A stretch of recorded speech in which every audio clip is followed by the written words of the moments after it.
Chapter 3 The 1,001 Bottles So it was that on the 29th day of February, at the beginning of the thaw, this singular person fell out of infinity and into Iping village. Next day his luggage arrived through the slush, and very remarkable luggage it was. There were a couple of trunks indeed, such as a rational man might need, but in addition there were a box of books, big fat books, of which some were just in an incomprehensible handwriting, and a dozen or more crates, boxes and cases containing objects packed in straw, as it seemed to Hall, tugging with a casual curiosity at the straw, glass bottles.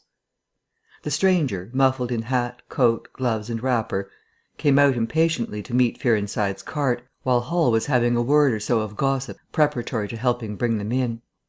Out he came, not noticing Fearenside's dog, who was sniffing in a dilettante spirit at Hall's legs.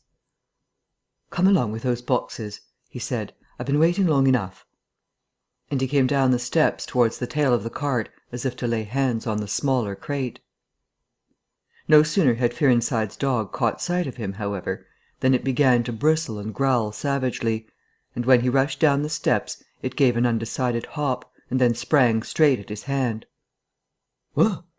cried Hall, jumping back, for he was no hero with dogs, and Fearenside howled, "Lie down," and snatched his whip. They saw the dog's teeth had slipped the hand, heard a kick, saw the dog execute a flanking jump and get home on the stranger's leg, and heard the rip of his trousering. Then the finer end of Fearenside's whip reached his property, and the dog, yelping with dismay, retreated under the wheels of the wagon. It was all the business of a swift half-minute. No one spoke. Every one shouted. The stranger glanced swiftly at his torn glove and at his leg, made as if he would stoop to the latter, then turned and rushed swiftly up the steps into the inn. They heard him go headlong across the passage and up the uncarpeted stairs to his bedroom. "You brute, you!" said Fearenside, climbing off the wagon with his whip in his hand, while the dog watched him through the wheel. "Come here," said Fearenside. "You better." Hall had stood gaping. "He was bit," said Hall. "I'd better go and see to un," and he trotted after the stranger. He met Mrs. Hall in the passage. "Carrier's dog," he said. "Bitten." He went straight upstairs, and the stranger's door being ajar, he pushed it open, and was entering without any ceremony, being of a naturally sympathetic turn of mind. The blind was down and the room dim. He caught a glimpse of a most singular thing, what seemed a handless arm waving towards him, and a face of 3 huge indeterminate spots on white, very like the face of a pale pansy. Then he was struck violently in the chest, hurled back, and the door slammed in his face and locked. It was so rapid that it gave him no time to observe. A waving of indecipherable shapes, a blow and a concussion.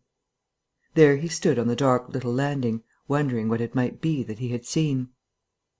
A couple of minutes after, he rejoined the little group that had formed outside the coach and horses. There was Fearenside telling about it all over again for the second time. There was Mrs. Hall saying his dog didn't have no business to bite her guests. There was Huxter, the general dealer from over the road, interrogative. And Sandy Wadgers from the forge, judicial. Besides women and children, all of them saying fatuities. "Wouldn't it bite me, I knows. Doesn't right have such dargs. What he biting for, then?" And so forth. Mr. Hall, staring at them from the steps and listening, found it incredible that he had seen anything so very remarkable happen upstairs. Besides, his vocabulary was altogether too limited to express his impressions. "'E don't want no 'elp," he says. "Harry, we better be a taking of his luggage in." "You ought to have it cauterized at once," said Mr. Huxter, "'specially if it's at all inflamed." "I'd shoot, and that's what I'd do," said a lady in the group. Suddenly the dog began growling again. "Come along," cried an angry voice in the doorway, and there stood the muffled stranger with his collar turned up and his hat brim bent down. "The sooner you get those things in, the better I'll be pleased." It is stated by an anonymous bystander that his trousers and gloves had been changed. "Was you hurt, sir?" said Fearenside. "I'm rare sorry the darg—" "Not a bit," said the stranger. "Never broke the skin. Hurry up with those things." He then swore to himself, so Mr. Hall asserts. Directly the first crate was, in accordance with his directions, carried into the parlour, the stranger flung himself upon it with extraordinary eagerness, and began to unpack it, scattering the straw with an utter disregard of Mrs. Hall's carpet. And from it he began to produce bottles: little fat bottles containing powders, small and slender bottles containing coloured and white fluids, fluted blue bottles labelled poison, bottles with round bodies and slender necks, large green glass bottles, large white glass bottles, bottles with glass stoppers and frosted labels, bottles with fine corks, bottles with bungs, bottles with wooden caps, wine bottles, salad oil bottles, putting them in rows on the chiffonnier, on the mantel, on the table under the window, round the floor, on the bookshelf, everywhere. The chemist's shop in Bramblehurst could not boast half so many. Quite a sight it was. Crate after crate yielded bottles, until all 6 were empty and the table high with straw. The only things that came out of these crates besides the bottles were a number of test tubes and a carefully packed balance. And directly the crates were unpacked, the stranger went to the window and set to work, not troubling in the least about the litter of straw, the fire which had gone out, the box of books outside, nor for the trunks and other luggage that had gone upstairs. When Mrs. Hall took his dinner in to him, he was already so absorbed in his work, pouring little drops out of the bottles into test tubes, that he did not hear her until she had swept away the bulk of the straw and put the tray on the table, with some little emphasis perhaps, seeing the state that the floor was in. Then he half turned his head and immediately turned it away again. But she saw he had removed his glasses. They were beside him on the table, and it seemed to her that his eye sockets were extraordinarily hollow. He put on his spectacles again and then turned and faced her. She was about to complain of the straw on the floor when he anticipated her. "I wish you wouldn't come in without knocking," he said in the tone of abnormal exasperation that seemed so characteristic of him. "I knocked, but seemingly—" "Perhaps you did. But in my investigations, my really very urgent and necessary investigations, the slightest disturbance, the jar of a door, I must ask you—" "Certainly, sir. You can turn the lock if you like that, you know. Any time." "A very good idea," said the stranger. "This straw, sir, if I may make so bold as to remark—" "Don't. If the straw makes trouble, put it down in the bill." And he mumbled at her, words suspiciously like curses. He was so odd standing there, so aggressive and explosive, bottle in one hand and test tube in the other, that Mrs. Hall was quite alarmed. But she was a resolute woman. "In which case, I should like to know, sir, what you consider—" "A shilling. Put down a shilling. Surely a shilling's enough." "So be it," said Mrs. Hall, taking up the tablecloth and beginning to spread it over the table. "If you're satisfied, of course." He turned and sat down, with his coat collar toward her. All the afternoon he worked with the door locked and, as Mrs. Hall testifies, for the most part in silence. But once there was a concussion and a sound of bottles ringing together, as though the table had been hit, and the smash of a bottle flung violently down, and then a rapid pacing athwart the room. Fearing something was the matter, she went to the door and listened, not caring to knock. "I can't go on," he was raving. "I can't go on. 300,000, 400,000, the huge multitude. Cheated. All my life it may take me. Patience, patience indeed. Fool, fool." There was a noise of hobnails on the bricks in the bar, and Mrs. Hall had very reluctantly to leave the rest of his soliloquy. When she returned the room was silent again, save for the faint crepitation of his chair and the occasional clink of a bottle. It was all over. The stranger had resumed work. When she took in his tea, she saw broken glass in the corner of the room under the concave mirror, and a golden stain that had been carelessly wiped. She called attention to it. "Put it down in the bill," snapped her visitor. "For God's sake, don't worry me. If there's damage done, put it down in the bill." And he went on ticking a list in the exercise book before him. "I'll tell you something," said Fearenside, mysteriously. It was late in the afternoon, and they were in the little beer shop of Iping Hanger. "Well?" said Teddy Henfrey. "This chap you're speaking of, what my dog bit. Well, he's black. Leastways, his legs are. I seed through the tear of his trousers and the tear of his glove. You'd have expected a sort of pinky to show, wouldn't you? Well, there wasn't none. Just blackness. I tell you, he's as black as my hat." "My sakes!" said Henfrey. "It's a rummy case altogether. Why, his nose is as pink as paint." "That's true," said Fearenside. "I knows that. And I tell you what I'm thinking. That man's a piebald, Teddy. Black here and white there, in patches, and he's ashamed of it. He's a kind of half-breed, and the colours come off patchy instead of mixing. I've heard of such things before, and it's the common way with horses, as any one can see." Chapter 4. Mr. Cuss interviews the stranger. I have told the circumstances of the stranger's arrival in Iping with a certain fulness of detail, in order that the curious impression he created may be understood by the reader. But excepting two odd incidents, the circumstances of his stay until the extraordinary day of the club festival may be passed over very cursorily. There were a number of skirmishes with Mrs. Hall on matters of domestic discipline, but in every case until late April, when the first signs of penury began, he overrode her by the easy expedient of an extra payment. Hall did not like him, and whenever he dared he talked of the advisability of getting rid of him. But he showed his dislike chiefly by concealing it ostentatiously, and avoiding his visitor as much as possible. "Wait till the summer," said Mrs. Hall sagely, "when the artists are beginning to come. Then we'll see. He may be a bit overbearing, but bills settled punctual is bills settled punctual, whatever you'd like to say." The stranger did not go to church, and indeed made no difference between Sunday and the irreligious days, even in costume. He worked, as Mrs. Hall thought, very fitfully. Some days he would come down early and be continuously busy. On others he would rise late, pace his room, fretting audibly for hours together, smoke, sleep in the armchair by the fire. Communication with the world beyond the village he had none. His temper continued very uncertain. For the most part, his manner was that of a man suffering under almost unendurable provocation, and once or twice things were snapped, torn, crushed, or broken in spasmodic gusts of violence.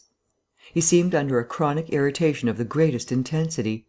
His habit of talking to himself in a low voice grew steadily upon him, but though Mrs. Hall listened conscientiously, she could make neither head nor tail of what she heard. He rarely went abroad by daylight, but at twilight he would go out muffled up invisibly, whether the weather were cold or not, and he chose the loneliest paths and those most overshadowed by trees and banks. His goggling spectacles and ghastly bandaged face under the penthouse of his hat came with a disagreeable suddenness out of the darkness upon one or two home-going labourers, and Teddy Henfrey, tumbling out of the Scarlet Coat one night at 9:30, was scared shamefully by the stranger's skull-like head (he was walking hat in hand) lit by the sudden light of the opened inn door. Such children as saw him at nightfall dreamt of bogies, and it seemed doubtful whether he disliked boys more than they disliked him, or the reverse; but there was certainly a vivid enough dislike on either side. It was inevitable that a person of so remarkable an appearance and bearing should form a frequent topic in such a village as Iping. Opinion was greatly divided about his occupation. Mrs. Hall was sensitive on the point. When questioned, she explained very carefully that he was an experimental investigator, going gingerly over the syllables as one who dreads pitfalls. When asked what an experimental investigator was, she would say with a touch of superiority that most educated people knew such things as that, and would thus explain that he "discovered things." Her visitor had had an accident, she said, which temporarily discoloured his face and hands, and being of a sensitive disposition, he was averse to any public notice of the fact. Out of her hearing, there was a view largely entertained that he was a criminal trying to escape from justice by wrapping himself up so as to conceal himself altogether from the eye of the police. This idea sprang from the brain of Mr. Teddy Henfrey. No crime of any magnitude dating from the middle or end of February was known to have occurred. Elaborated in the imagination of Mr. Gould, the probationary assistant in the National School, this theory took the form that the stranger was an anarchist in disguise, preparing explosives, and he resolved to undertake such detective operations as his time permitted. These consisted for the most part in looking very hard at the stranger whenever they met, or in asking people who had never seen the stranger leading questions about him. But he detected nothing. Another school of opinion followed Mr. Fearenside, and either accepted the piebald view or some modification of it; as for instance Silence Durgan, who was heard to assert that if he chooses to show himself at fairs, he'd make his fortune in no time, and being a bit of a theologian, compared the stranger to the man with the one talent. Yet another view explained the entire matter by regarding the stranger as a harmless lunatic. That had the advantage of accounting for everything straight away. Between these main groups there were waverers and compromisers. Sussex folk have few superstitions, and it was only after the events of early April that the thought of the supernatural was first whispered in the village. Even then it was only credited among the women folk. But whatever they thought of him, people in Iping, on the whole, agreed in disliking him. His irritability, though it might have been comprehensible to an urban brain worker, was an amazing thing to these quiet Sussex villagers. The frantic gesticulations they surprised now and then, the headlong pace after nightfall that swept him upon them round quiet corners, the inhuman bludgeoning of all tentative advances of curiosity, the taste for twilight that led to the closing of doors, the pulling down of blinds, the extinction of candles and lamps. Who could agree with such goings-on? They drew aside as he passed down the village, and when he had gone by, young humourists would up with coat collars and down with hat brims, and go pacing nervously after him in imitation of his occult bearing. There was a song popular at that time called "The Bogey Man." Miss Stachel sang it at the schoolroom concert, in aid of the church lamps, and thereafter whenever one or two of the villagers were gathered together and the stranger appeared, a bar or so of this tune, more or less sharp or flat, was whistled in the midst of them. Also belated little children would call "Bogey Man" after him, and make off tremulously elated.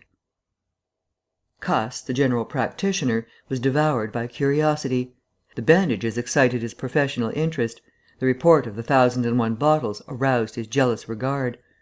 All through April and May he coveted an opportunity of talking to the stranger, and at last, towards Whitsuntide, he could stand it no longer, but hit upon the subscription list for a village nurse as an excuse. He was surprised to find that Mr. Hall did not know his guest's name. "He give a name," said Mrs. Hall, an assertion which was quite unfounded, "but I didn't rightly hear it." She thought it seemed so silly not to know the man's name. Cuss rapped at the parlour door and entered. There was a fairly audible imprecation from within. "Pardon my intrusion," said Cuss, and then the door closed and cut Mrs. Hall off from the rest of the conversation. She could hear the murmur of voices for the next 10 minutes, then a cry of surprise, a stirring of feet, a chair flung aside, a bark of laughter, quick steps to the door, and Cuss appeared, his face white, his eyes staring over his shoulder. He left the door open behind him, and without looking at her strode across the hall and went down the steps, and she heard his feet hurrying along the road. He carried his hat in his hand. She stood behind the door, looking at the open door of the parlour. Then she heard the stranger laughing quietly, and then his footsteps came across the room. She could not see his face where she stood. The parlour door slammed, and the place was silent again. Cuss went straight up the village to Bunting, the vicar. "Am I mad?" Cuss began abruptly, as he entered the shabby little study. "Do I look like an insane person?" "What's happened?" said the vicar, putting the ammonite on the loose sheets of his forthcoming sermon. "That chap at the inn." "Well?" "Give me something to drink," said Cuss, and he sat down. When his nerves had been steadied by a glass of cheap sherry, the only drink the good vicar had available, he told him of the interview he had just had. "Went in," he gasped, "and began to demand a subscription for that nurse fund. He'd stuck his hands in his pockets as I came in, and he sat down lumpily in his chair. Sniffed. I told him I'd heard he took an interest in scientific things. He said yes. Sniffed again. Kept on sniffing all the time, evidently recently caught an infernal cold. No wonder wrapped up like that. I developed the nurse idea, and all the while kept my eyes open. Bottles, chemicals, everywhere. Balance, test tubes and stands, and a smell of evening primrose. Would he subscribe? Said he'd consider it. Asked him point blank, was he researching? Said he was. A long research. Got quite cross.